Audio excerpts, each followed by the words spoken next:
সোমবার পুরাতন মালদার ভাবুক অঞ্চলের বাঞ্ছাপাড়া চার্চে পালিত হয়ে গেল বড়দিন উৎসব। ডিজিটাল আলো এবং বিভিন্ন ধরনের রঙিন ফুল দিয়ে সাজানো হয়েছে চার্চটি। রবিবার রাত 12টায় প্রার্থনার মাধ্যমে স্মরণ করা হয় যীশু খ্রিস্টকে। সোমবার সকাল থেকে বড়দিন উপলক্ষে শুরু হয় বিভিন্ন ধরনের সাংস্কৃতিক অনুষ্ঠান। ফাদার সিলভেস্টার টপ্পো ভক্তদের উপস্থিতিতে প্রার্থনা করেন এবং যীশু খ্রিস্টকে শ্রদ্ধা জানান তিনি। বাঞ্ছাপাড়া চার্চের ফাদার সিলভেস্টার টপ্পো বলেন, সারা বিশ্বের জন্য প্রভু যিশুর কাছে শান্তি কামনা করছি, তিনি যেন গোটা বিশ্বকে করোনা মহামারী থেকে মুক্তি দেন। Mitten hoppen bo nyam kedeya রাজষ্টি দ আজকে 25শে ডিসেম্বর, আর আজকে আমরা বড়দিন পালন করতেছি।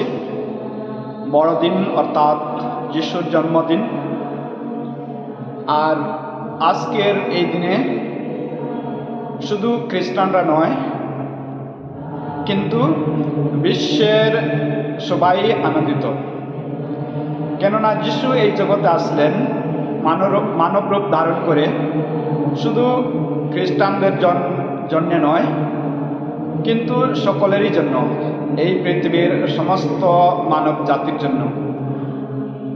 তিনি এই জগতে শান্তি ও আনন্দ নিয়ে আসলেন।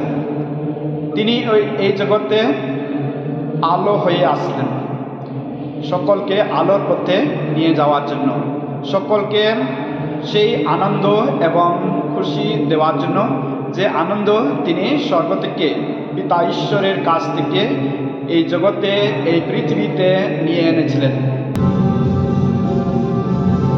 মালদা টুডে।